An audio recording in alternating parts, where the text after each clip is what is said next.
मी कोल्हापूर जिल्ह्यातला एक शेतकरी आहे.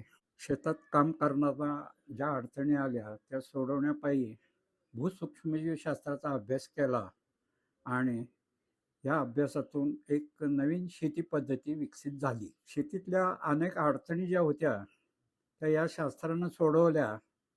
माझी जी 10-12 एकर जमीन आहे ती संपूर्ण बागायती आहे. अतिशय उत्तम पाण्याची सुविधा आहे मला. माझं ऊस हे मुख्य पीक आहे. आणि ह्या ऊसामध्ये मी सर्व पहिल्यांदा प्रयोग केले. परंतु ऊसामध्ये किंवा बागायती शेतीमध्ये सूक्ष्मजीव शास्त्राचा उपयोग पहिल्यांदा केला आणि अनेक शेतकऱ्यांना ह्या शास्त्राचा शेतीत कसा उपयोग करून घ्यायचा याच्याबद्दल मी मार्गदर्शन केलं. अशी गोष्ट लक्षात आली की महाराष्ट्रामध्ये कोरडवाहू शेती 82% आहे आणि बागायती शेती फक्त 18%च आहे. मग इतकं चांगलं शेतकऱ्यांना उपयोगी शास्त्र जर फक्त आपण 18% शेतकऱ्यांसाठीच काम करायचं हे काय मनाला योग्य वाटेना आणि कोरडवाहू शेतीला याचा काहीतरी फायदा द्यायला पाहिजे. तसं कोरडवाहू शेतीमध्ये अनेक अडचणी आहेत. अनेक शेतकरी आत्महत्या करतात. कोरडवाहू शेतीमध्ये अनेक संकट आहेत. ती संकट बाजूला करण्याचे मार्ग काही फारसे चर्चा होत नाही त्याच्यावर. कोरडवाहू शेतीत कामही भरपूर कमी आहे. पण मग ह्या शास्त्राचा ह्या कोरडवाहू शेतीला कसा उपयोग करून देता येईल याच्यावर मी चिंतन सुरू केलं. मराठवाडा विदर्भामध्ये कोरडवाहू शेतीमध्ये फिरायचा योग आला आणि मग तिथं नेमकी शेती कशी चालती, शेतीचं स्वरूप काय आहे, पिकं कुठली आहेत याचा पहिल्यांदा अभ्यास केला आणि मग ह्या प्रचलित पद्धती आणि याच्यामध्ये काय नेमक्या सुधारणा करायला पाहिजे याचा अभ्यास केल्यानंतर बऱ्याच काही नवीन गोष्टी आपल्याला या कोरडवाहू शेतीसाठी करता येतील असं मला वाटायला लागलं आणि यातून एक कोरडवाहू शेतीसाठी नवीन काही गोष्टी आपल्याला सुचवता येणं शक्य आहे असं वाटलं. मग त्यातून असं झालं की पहिल्यांदा कोरडवाहू शेतीमध्ये मुख्य अडचणी काय आहेत याचा ज्या वेळेला अभ्यास केला त्यावेळेला बागायती शेती जिथं आहे तिथं त्या मानानं जमीन धारणा कमी आहे, पण कोरडवाहू शेतीमध्ये खूप मोठी जमीन धारणा आहे. त्या शेतकऱ्यांच्याकडं खूप मोठी जनावरं होती. आता जनावरं पाळणं शक्य नाही त्याच्यामुळं जनावराच्या ऐवजी यांत्रिक मशागत वगैरे व्हायला लागल्यामुळं जनावरं पाळण्याचं प्रमाण खूप कमी झालं. जमिनीला सेंद्रिय खत जे द्यायला पाहिजे होते ते पुरेसं मिळत नाही आणि क्षेत्र खूप मोठं असल्यामुळं बऱ्याच वेळेला कित्येक वर्ष त्या जमिनीला सेंद्रिय खत मिळालेलंच नाही अशी परिस्थिती आहे. तर सेंद्रिय खताचा आम्ही बागायती शेतीमध्ये जसा उपयोग करून घेतला तसा या कोरडवाहू शेतीमध्ये करून दिला तर त्या कोरडवाहू शेतीला काहीतरी शाश्वतता येऊ शकेल असं मला वाटलं, म्हणून मी या दृष्टीनं प्रयत्न सुरू केले. आता यात असं झालं की जमीन धारणा मोठी आहे आणि त्याला कित्येक वर्षाचं सेंद्रिय खत पुरेसं मिळालेलं नाही त्याच्यामुळे जमिनीची सुपीकता बिघडत गेली आहे. जमिनी सुपीकता बिघडत गेल्यामुळेच प्रामुख्यानं खूप शेतकऱ्यांच्या मध्ये अडचणी या कोरडवाहू शेतीच्या आहेत त्या अशा आहेत, जे काही संरक्षित पाणी द्यायला पाहिजे ते देता येत नाही. कोरडवाहू शेतीमध्ये पाऊस पडण्याचे दिवस कमी असतात. कमी वेळात जास्त पाऊस पडतो आणि 2 पावसाच्या सत्रामध्ये खूप मोठं अंतर पडतं. यामुळं पीक सुकायला लागतं आणि मागनं परत पाऊस पडून पीक तेजलदार होईपर्यंत जमिनीतला ओलावा संपत येतो. संरक्षित पाणी देण्याची सोय नसेल तर पीक धोक्यात येऊ शकतं. अशामुळं कोरडवाहू शेतीचं अनिश्चित रूप फार प्रचंड झालंय आणि बऱ्याच वेळेला नापिकी किंवा कमी पिके आणि दुसरं काय होते की पावसाळा जर लवकर संपला, शेवटी फलधारणा फुलधारणा व्हायच्या वेळेलाच नेमका पाऊस जर गेला तर खूप मोठं शेतकऱ्यांचं नुकसान होतंय आणि मग त्यांची अर्थव्यवस्था सगळी कोलमडते.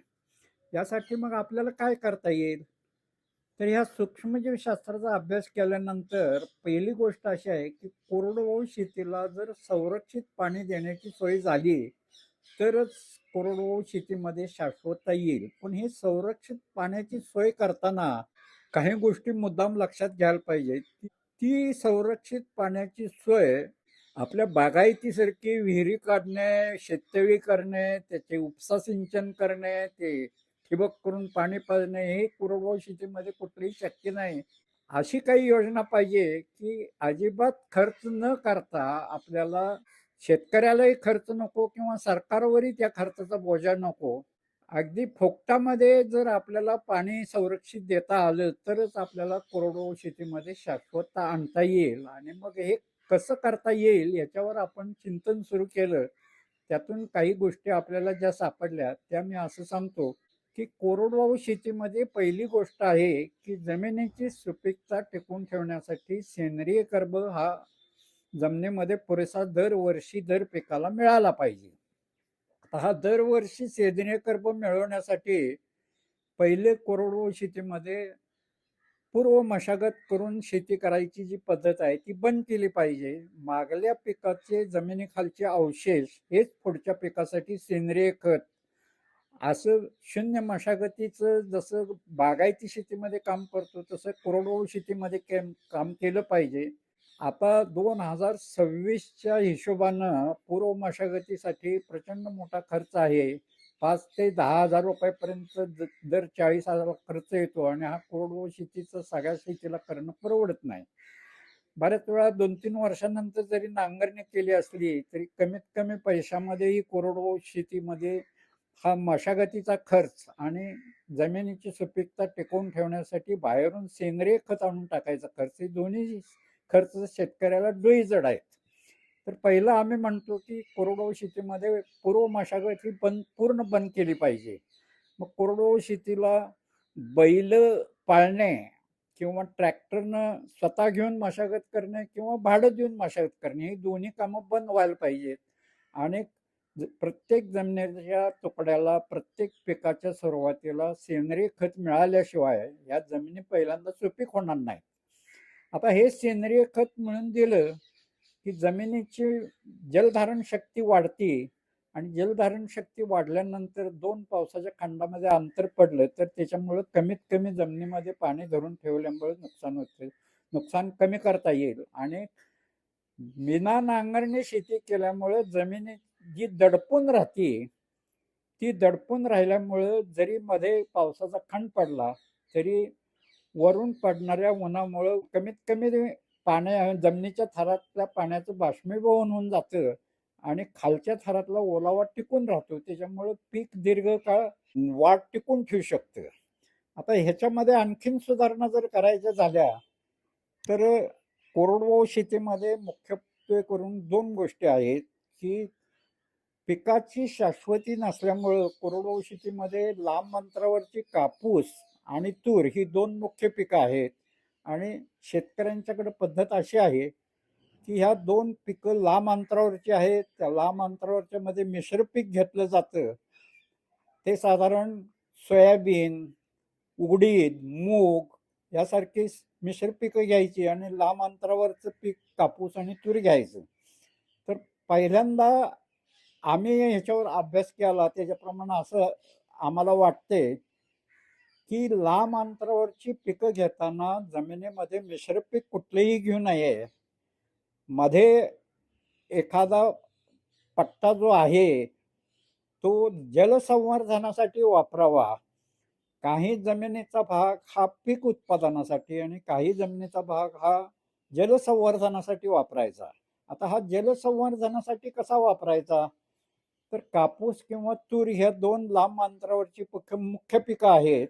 ती त्यांचा कालावधी मोठा आहे आणि त्यांची शाकीय वाढ पूर्ण झाल्यानंतर शेवटी त्याला फुलधारणा आणि फलधारणा होत असते. त्याच्यामुळे शेवटच्या घटकेमध्ये जर पाऊस गेला तर कोरडवाहू शेतीमध्ये प्रामुख्यानं नुकसान होत असते. तर ह्यामध्ये 2 पिकाच्या ओळीमध्ये 5 फुटाचं अंतर ठेवावं. 5 फुटाचं अंतर ठेवल्यानंतर पिकाच्या दोन्ही बाजूला 1-1 फूट जागा तणनाशक मारून स्वच्छ ठेवायची आणि मध्ये जो 2.5-3 फुटाचा पट्टा मिळतो त्याच्यामध्ये तण मोठ्या प्रमाणावर येईल ते वाढवायचं. ते तण मारायचं नाही. आणि एक तण साधारण खूप मोठ्या प्रमाणावर झालं की त्याला एखादा उलटा कोळव मारून जमिनीमध्ये झोपवायचं. आता असं जर झोपवलं, मोठं करून जर झोपवलं तर जमिनीवर मधल्या पट्ट्यात आच्छादन होतं आणि या आच्छादनाखाली जो ओलावा राहतो तो पिकाला दीर्घकाळ ओलावा देतो. आता माझा अनुभव याच्याबद्दल असा आहे, की काही ठिकाणी हे प्रयोग आम्ही केले, त्यावेळेला असं लक्षात आलं, चांगलं तण वाढलेलं आहे आणि मागनं ते झोपवलंय, तर आच्छादन झाल्यामुळं आज जर पाऊस गेला, तर त्या तणाच्या मध्ये जे काही ओलावा त्या तणाच्या मुळामध्ये टिकून राहतो, त्याच्याजवळ आज जर पाऊस गेला, तर त्या जमिनीमधलं पीक किमान 2 महिने त्या तणाच्या मुळानं धरून ठेवलेलं पाणी जे असते, त्याच्यावर उत्तम प्रकारे जगू शकतं. आता असं जर झालं, तर शेवटच्या घटकेमध्ये कुठेतरी कापूसाला थोडीफार पात्या यायला लागतात आणि तुरीला शेंगा फुलधारणा व्हायला लागती. त्याच वेळेला नेमका पाऊस जातो आणि या दोन्ही पिकाचं खूप मोठ्या प्रमाणावर नुकसान होतं. असा जर 2 महिने ओलावा आपण टिकून ठेवू शकलो, तर ही दोन्ही पिकं आपल्याला हमखास घेता येतील आणि साधारणपणे सप्टेंबरमध्ये पाऊस गेला, तर नोव्हेंबर डिसेंबरपर्यंत जर ओलावा टिकून राहिला, तर ह्या पिकाचं जीवनचक्र पूर्ण करू शकतो आपण आणि कोरडवाहू शेतीमध्ये शाश्वतता मिळू शकते. आता खूप मोठे क्षेत्र जर असेल, तर त्याला सेंद्रिय खत आणून कुठलं मिळवायचं हा एक मोठा प्रश्न आहे. तो मोठा प्रश्न शून्य मशागतीमधून मस्तपैकी सुटतो. कापूस किंवा तुरीची सोट मुळं खूप खोलवर जातात आणि त्याचं मुळाचं जाळी खूप मोठं आहे. ही पिकं काढून झाल्यानंतर ती खोड आहेत ते वर्ण जमिनीच्या कापून घ्यावेत. ते खोड तसेच ठेवावेत. मध्ये तणाचा पट्टाही तसाच खाली ठेवावा आणि पुढल्या वर्षी कोणतीही मशागत न करता तणाच्या पट्ट्यात पीक घ्यायचं आणि पिकाच्या पट्ट्यात तण घ्यायचं. तणाचा पट्टा करायचा. म्हणजे ते तण विविध प्रकारचं येतं. जमिनीला विविध प्रकारचं वनस्पतीपासून तयार झालेलं खत फुकटात जागेला मिळतं. त्यासाठी शेतकऱ्यावर एक पैशाचाही बोजा पडत नाही आणि मग जमिनी सुपीक होतात. पुढल्या वर्षी तुमच्या त्या तणांचा मोठा जून झालेला पट्टा जागेला मुरवल्यामुळं एकदम सुपीक जमिनीमध्ये तुमचं पीक येतं आणि सुपीक जमिनीमध्ये तुमचं पीकही चांगलं येतं. दीर्घकाळ ओलावाही टिकून ठेवता येतो आणि काही प्रमाणात कोरडवाहू शेती ही शाश्वत होऊ शकते. आता ह्याच्या पुढचा भाग असा आहे, की अगदीच पाऊस कमी झाला आणि कोरडवाहू शेतीमध्ये नापिकी झाली, तर तुमचा पूर्व मशागतीचा खर्च नसतो. बाहेरून सेंद्रिय खत आणून टाकायचा खर्च नसतो. आंतर मशागतीचा खर्च नसतो. पीक संरक्षणाचा खर्च ही मध्ये तणाचा पट्टा असल्यामुळं अतिरिक्त जमिनीमध्ये जो नत्र उपलब्ध होतो ती तण खातात. पिकाचं संतुलित पोषण होतं. त्याच्यामुळे पिकावर रोगकीड कमी पडते. औषध फवारण्या कमी येतात. कापूस हे प्रचंड औषध फवारण्या खाणारं पीक आहे. त्याच्यामध्ये सुद्धा आपल्याला पीक संरक्षणामध्ये खूप मोठ्या प्रमाणावर बचत करता येते. मग अगदी नापिकी झाली तर हे सगळे खर्च कमी झाल्यामुळं कोरडवाहू शेतीमध्ये बऱ्यापैकी शाश्वतता आपल्याला आणता येते. हे सगळ्या गोष्टी झाल्यानंतर अनेक शेतकऱ्यांचे प्रश्न असे असतात, की जर मधलं पीक आम्ही घेतलं नाही, तर आम्हाला आर्थिक बाजू कमी पडते आणि मध्ये काहीतरी आम्हाला आर्थिक स्रोत असला तरच आम्हाला शेतीमध्ये पुढे जाता येते. त्याच्यामुळे मधलं पीक घेणं हे आम्हाला अपरिहार्य आहे.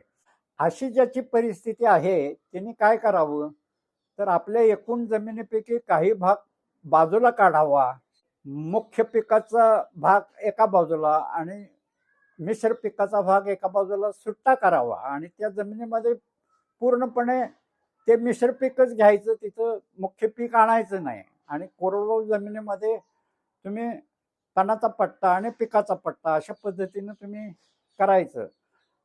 त्यानंतर ह्या पिकाची फेरपालट करायची आणि ते जवळ अंतरावरची मिश्र पिकाची सुद्धा जमीन 1-2 वर्षामध्ये फेरपालट करून ती पण सुपीक करून टाकायची. असं झालं तर मिश्र पीक मधल्या कालावधीमध्ये मिळेल. शेतकऱ्यांना थोडा आर्थिक लाभ त्याच्यातून होईल. त्याचं चरितार्थही व्यवस्थित चालेल आणि अशा प्रकारे कोरडवाहू शेतीमध्ये बऱ्यापैकी जर शाश्वतता आली, तर महाराष्ट्रामधला 80% शेतकरी आहे हा त्याला बऱ्यापैकी पीक मिळाल्यामुळे सुखी होईल. या दृष्टिकोनातून मी आपल्या पुढे हे विचार मांडलेत. धन्यवाद.